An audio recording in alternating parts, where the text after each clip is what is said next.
we think that we couldn't travel through time or thoughts or consciousness, but we're doing that all the time. So if we're worried about something, we've moved into the future, and that our attention is in the future. If we're, reminiscing about something, we're in the past. And so our ability to navigate on a multidimensional level is so natural that we almost overlook it. Hello and welcome to Passion Harvest. I am Luisa, your host. Thank you so much for joining us wherever you are in the world right now. Our guest today is Sheila Applegate. She has developed an intimate relationship with the divine. Sheila, through her 30 years of channeling, has forged a path to access all levels of consciousness. Sheila shares this process through Consciously Awesome Gnostic Adventures to help you reclaim your divine connection and live your best life. She is a conscious life coach and the author of One, the Portal to Love and Creator. This is her story and this is her passion. Sheila, welcome to Passion Harvest. Thank you. I'm really excited to be here with you. I love you and I love your experiences. Let's dive right in. Your incredible connection with the divine and channeling. I'm sure most of the audience know, but what is channeling and who are you channeling? I like to think of channeling as sort of a spectrum. In the most basic way, we all do it, right? And we think of maybe a sports star who's in the zone, or a creative who is, divinely inspired to write. That's all channel. Even if we're on the phone with a friend and suddenly we're giving advice to the friend and thinking, "Ooh, I should listen to this myself," that's a form of channeling. So it moves from that space into what I've now started to call trans channeling, just to be more clear that means that I'm also expanding my attention to include divine beings and allowing them to use me as a vessel to speak to you with information. And I started working with Mary Magdalene many years ago. And from there, she introduced me to Isis, and then I kind of expanded out to different beings. And now I channel all different beings. And I'm pretty comfortable with knowing myself and allowing the frequency with which I hold space, so that whoever I'm working with comes in from a frequency that I'm comfortable with. Oh, you explained that so beautifully. And many people wish to channel. I mean, as you said, we're doing it all the time. I originally doubted myself. Of course, you don't. How do you know that? Some people say, I'm just making this up. What's your advice for that? I do think we all, because it's so much more natural than the world has led us to believe, I think we can feel like we're making it up at times. I was actually the opposite of wanting to do this. In fact, I had already been studying and doing readings, communicating with loved ones who'd crossed over, and spirit guides. And I was working with Magdalene as a spirit guide. She was a personal spirit guide to me. And then she asked if I would, she said, it would be easier if you would just let me talk to them directly. And I was like, no way. No, I don't want to do that. Because that was a long time ago. And if you remember, like the earlier channels that you may have heard, the voices sound very strange and kind of disconnected. And I thought that was weird and I didn't want to do it. But, she poured her love into me, and I trusted her. So the next class that I was teaching, I did let her do that through me. I think that for me, it was pretty gentle, like once I surrendered. And I was very specific of, I'm going to start with beings that I trust and that I know. And then I kind of, as I had more faith in myself and my ability to navigate it, and my energy was more in harmony with them. So in the beginning, I was learning a lot and my energy didn't match Magdalene's. So because I was still very earthly, still very on my path of learning. And so you could hear quite a difference in my voice. But as I raised my frequency, it became more natural, and you don't hear a very distinct difference in the voices when they come through me often. So it was a learning path for me. I think one of the ways that I know it's not me is when I have that thought of, oh, that's really great. Like I should listen to that, right? Or I go back and listen to the channel and think, oh yeah, that's really helpful to me to learn. That's a really good way to know it's not your imagination. And people talk about different sensations in your body. How does it feel when you're channeling? I like the energy. It feels comfortable for the most part. And again, that would be different depending on who I'm channeling. I tend to feel their energy. So one of the first times I channeled Mother Mary early on, and it was around her son's death. And so when she entered my body, and this happens with other beings too, she then felt the emotion. So in spirit, we don't really feel emotion, but once she joined into my body, I just started crying because she could then experience emotion again and that grief. But then there's also very joyful ones, and it's giddy and it's fun, and they're having, and then I feel energized and playful. Interesting. I mean, there's coincidences here. I live in the south of France. I'm originally Australian, but I'm right near the Mary Magdalene Trail that many people take. Oh, yeah. It's fascinating. What sort of messages does Mother Mary or Magdalene offer to the world? Mm-hmm. Mary Magdalene to me has been mostly about divine love. I suppose they both are. Mary Magdalene focuses on soul connection and love, acknowledgement of the divine feminine. I think, in both of those cases, and I do channel outside of the Christian dogma or, lineage, but in both of those situations, especially in Mary Magdalene, she was just taken out of the picture. And so there is a message that comes through about embracing the divine feminine energy and the importance of bringing that balance in. And then she introduced me to Isis, who she said was one of her teachers. And Isis has a very strong energy. And Isis is often talking about the dance between the dark and the light, and that there's beauty in it. And so to remember that we're a full spectrum of energy, of light, and that every aspect of ourselves is divine. What's your advice for people to connect with these divine beings? You asked about how do I know it's not just my imagination? And that's a tricky question because imagination is your gateway to connecting. So we often assume that because we don't want it to be just our imagination, we have to shut down our imagination. And that ends up blocking us. And so it's really important to begin by remembering that imagination precedes every action that we do. So if I were to say, please go out to your car and get something out of the glove compartment, in that second that I said that, your brain imagined where your car was parked, imagine maybe, what could have been in your car that you could have taken out.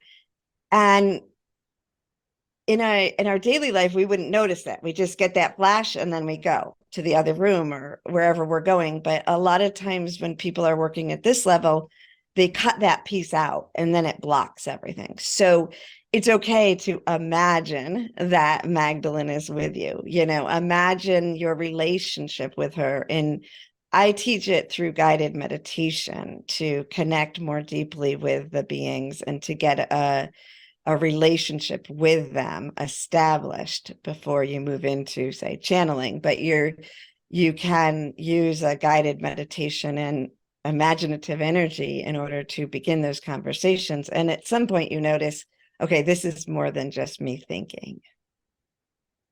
So where can people find out more about you? Through your website? Yes, SheilaApplegate.com is where you can find me, and also on all social medias. And I'm doing a morning show now 3 days a week. So you can hear me if you want to hear me 3 days a week. You can hear me on Solivity, which is solivity.com. Okay, and I will leave a link to your website in the show notes. So people talk about channeling or accessing levels of consciousness. We often think it's far away, some far distant universe. Is that correct, or is it here? It's right here. Everything's right here. And maybe at a far distance universe. But we have that innate ability inside of us, and we just forget it. One of the things that I always try to connect it to things that we're doing naturally. And we think that, we couldn't travel through time or thoughts or consciousness, but we're doing that all the time. So if we're worried about something, we've moved into the future, and that our attention is in the future. If we're, reminiscing about something, we're in the past. And so our ability to navigate on a multidimensional level is so natural that we almost overlook it. But we also know, as we go through our day, when we're feeling like really in alignment and everything is flowing, or when we're having a negative day and our thoughts are negative and everything, it starts out with one thing going astray, and then everything follows because we're now thinking in that way. So I I've really dedicated a lot of time to helping people understand that, and then we talk about accessing higher levels of consciousness. And that to me is, I teach that through a meditation technique I call conscious meditation. And it helps you navigate between this whole individual self that we're in and oneness, because more and more people get the concept of oneness. Science has proven an energy connects us all. We're all connected, and people might go into a silent meditation and feel connected, but how do we bring that into our daily life? So I discovered or work with a few different frequencies that I teach people to access and to play in. One is the Crystal Canyon, and that's where we might think of ascended masters and kind of having dialogue with our loved ones who've crossed over, knowing our true soul self. And then the next one is the Vibrant New Earth. And that's a magical place where we can let our imagination just manifest whatever we desire and kind of move beyond our struggle. And then we move into divine grace and then to oneness. And we learn to access those frequencies and use them as we go through our day versus just in meditation and then kind of going through our day and, getting in an argument, going home, meditating, coming back, apologizing. So it's really actually more accessible than most people think. I think we add a lot of thought and dogma to the situation when we talk about spiritual consciousness, and it complicates things. I love that. And I love what you said about you can do for example, an hour's meditation and then have a terrible day and be really angry at someone and have the worst thoughts. How do we holistically create that awareness throughout our daily waking life? Mm-hmm.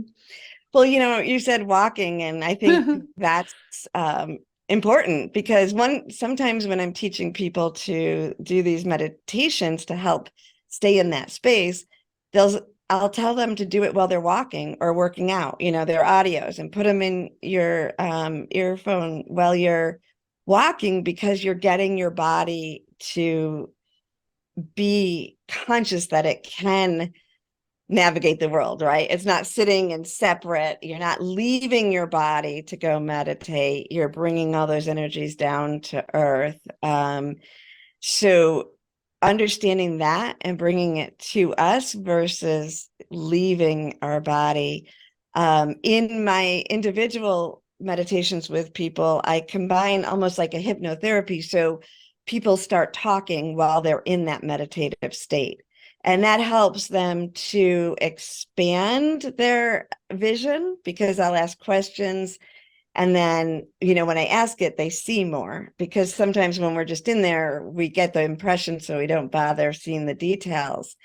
But then when I ask them questions, we're also creating those neural pathways between the meditative state, those frequencies, and our talking state and our conscious state, so that we can actually live from those places in our day more accessibly. I mean, I guess we are spiritual beings having a physical experience, but in your opinion, why are we here? That's an interesting question. Yeah. Because, I've gone through probably the path that most people listening have gone through. In early days, I was raised in a Christian family, pretty progressive, but still Christian, where there was the idea of, we're sinners and then we get, we kind of endure this life and then we get to go to heaven. So there's that enduring. And then when I was studying metaphysics earlier in my life, that kind of switched to, well, this is a school, right? We're learning. That's where karma comes in. And once we master ourselves and once we learn things, then we've accomplished the human experience. I now see it more like a playground.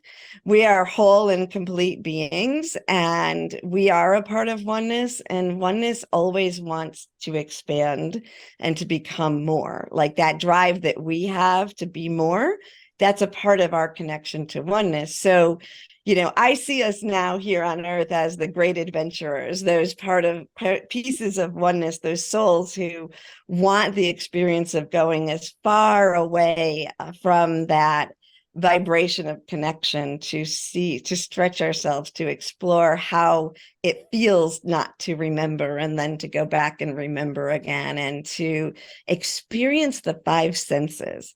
Every being that is not in the five senses, whether they've been here or not, always talks about the gift of our five senses, because there really isn't another, when we don't have a physical body, we don't get to experience touch or sight or taste, all these beautiful things. So I see it now more as our chance to play and to experiment and to see how deeply we can connect our truth, our remembrance with this physical body. You just make me smile. You're such a bundle of joy. How, for those of the audience, how, we suffer so much in this world, and how can we experience more joy? And this is so many questions. And for those that are suffering, what's your advice? Yeah. So even though I say that, this is about joy and experiencing, the reality is one of those things that we as souls want to experience is the pain, because it's a sensation that we don't have outside of this frequency. And so we do experience pain. We do experience the illusion of separation and all of these things. And I never deny that. I think that when we ask about how do we experience joy, to truly experience joy, we have to be open to experience all the emotions. So a lot of times people are trying to push away what they consider bad emotions or negative emotions and stay in the ones that are more pleasant, and maybe even feel guilty when they are experiencing something that is not comfortable. But if we learn to not disconnect when we're in pain, when we can be in pain and understand that we're still part of a soul, a consciousness, something bigger, it allows us that experience of not fighting against it, but embracing it and allowing ourselves to move through the process. So there's days where, I might be grieving. My parents died. Both parents died within the last couple of years. So, that's just one example of like, I might miss my parents that day, where the day before, maybe my mom was hanging out with me in my mind and my consciousness. But I let myself go into that space and feel it, because even that is part of love. It's part of grace. It's the nostalgia of what we had, right? And then in that remembrance, I don't deny the fact that I know she's right there. Her energy is right there, and I can shift my attention to it when I want to. But for that moment, I'm feeling pain or physical pain. All of those emotions that we push against or think we did something wrong, we need to just take the time to embrace them, and then we can actually experience joy more fully, and not cut ourselves off from it when we're going through something difficult. Simple but challenging. I just Right. wanted to ask you about particularly your soul connections sessions, life paths, and connecting with loved ones that have transitioned. I'll leave you to answer that. So for many years, I did spiritual readings and healing sessions, and communicated with loved ones who've crossed over, worked with spirit guides. And then I took a break from doing that. And that's when I created Consciously Awesome Gnostic Adventures, which is the program that allows you to access all of those levels of consciousness. So soul connections sessions are kind of like coming back and putting all that together. So we can do a typical spiritual reading where we could, where I do the connection for you if someone's in a space where they just need to hear. And I have a therapy background too. So even if we're doing those, even when I was doing readings, there was sometimes, multidimensional therapy happening, because sometimes you have things to work out with a loved one who's no longer on earth. So these sessions sort of take you where you are, and I have a conversation with you to begin with to see what you want to get out of it. I tune into spirit to see what the best way for you to receive in that moment. There is the opportunity to also, for people who are wanting to, feeling that calling or feel ready, for me to lead you in, like the conscious meditations that I do in Consciously Awesome. I lead you in and we begin that dialogue together, so that you're getting the information directly, because I'm always wanting to help people to learn to connect. So those sessions there's a whole, it kind of is like, okay, let's get together, find out what you need in this moment, what skills that I have that are going to help you the best in this moment as you move forward. Thank you. A couple of questions. So it's your belief that we all have spirit guides? Yes, I do. I think that can be considered in different ways. I think we have our loved ones. I know that our loved ones are still accessible in consciousness, even after they've crossed over, not only because of the relationships that I've had, but because I, over these years, have done readings with thousands of people around the world and known things that I had no way of knowing, right? So the act of being a reader itself makes you know that there is something beyond. And spirit guides, to me, as kind of a big envelope word, because maybe a loved one is guiding you. Some people consider them like angels. Some people consider them aliens, from beings from another planet. Everybody has their own way of perceiving them, plus everybody has their own connections that are there for them. And so it's exploring that. And I have noticed that these energies, these beings that help support us and guide us, they appear for people in a way that the person is able to receive it, and then they can grow together from that point. Thanks, Sheila. I just have to ask you, I know many of the Passion Harvest audience have lost loved ones and would like to connect with them. What's your tips or tools to do this? So first, just check in with your beliefs. And if you have any beliefs that make you think that that's not possible, see where they came from, if there's anything that you want to do to change that belief. So if we go back to my childhood, in high school, I was in a philosophy class, and the question was posed, do you believe in life after death? And as I listened to everyone talking at that moment, I made a decision, and I said, we're never going to know until we die the answer to that question. And when we die, there is going to be something or there isn't. So I'm going to make a choice to believe what makes me feel good while I'm alive. So I made that choice in high school, kind of, more from a philosophical place. And then from that space, I had all these experiences where that was shown to me. So you need to at least begin with, I'm willing to believe this for right now, and then it proves itself. I also have a meditation that I can offer the link for the listeners, that will lead you in and allow you to meet a loved one on a bench in your imagination, in your meditation, and begin that conversation. Again, let your imagination be a part of it. I also say, like, take your loved one to work. We have in the States, we have take your daughter to work day or things like that. And I say, take your loved one to work, and just like having an imaginary friend, let them be a part of your day, and just play with that and let that dialogue come, because the more open you are, the more that they can communicate with you, and you can offer up symbols. You can make decisions like, when I see a cardinal, I'm going to know it's you. And now they have a tool. So you're developing a language with your loved one. Yes, believing and it's a tool, it's a practice as well. We want everything immediately. So do I.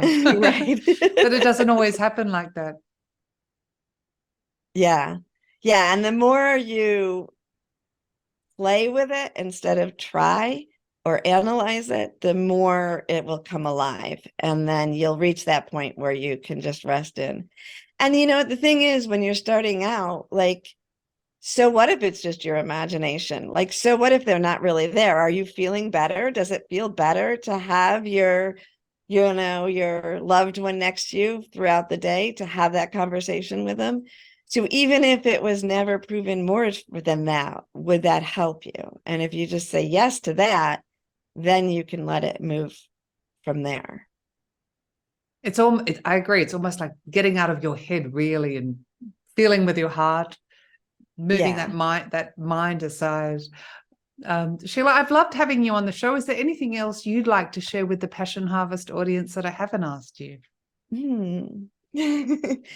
Well, I do have the book Enchanted One. Is those are messages from Isis and Magdalene, and then my experience of integrating that. So that's another way of looking at, like, when those messages came in, I didn't understand them, but then I talk about how I took those messages and then I learned them myself, even though I was the one speaking them. So that might be a way for someone who is doubting to look and say, oh, this is the process that happens. And I am just recently a co-author of a book called The Oracle, the Energy Healers Oracle. And that's 20 master healers from around the world, all talking about their stories. And my partner, Zach, and I talk about this energy modality called fractal illumination, which helps to harmonize you with the changing of the world, because our earth energies are changing, and we can either move forward in a smooth, gentle way by staying open, or we can resist it and then learn about it later. Great name, Fractal Illumination. What a wonderful name. Thanks. Yeah, the name came to us when the energy came to us, but it took us a while to understand how it fit in, and what it was doing, and that it activates us, and it works with that piece of us that is a fractal of all that is, right down to our cellular level and our DNA. I can't wait to see what the future holds for you. Very exciting. Thank you. And thank you for having me. Oh, it's a pleasure. Sheila Applegate, thank you so much for being on Passion Harvest. Oh, I loved being here with you and having this conversation. It was my Thank pleasure. Okay, bye-bye. Bye.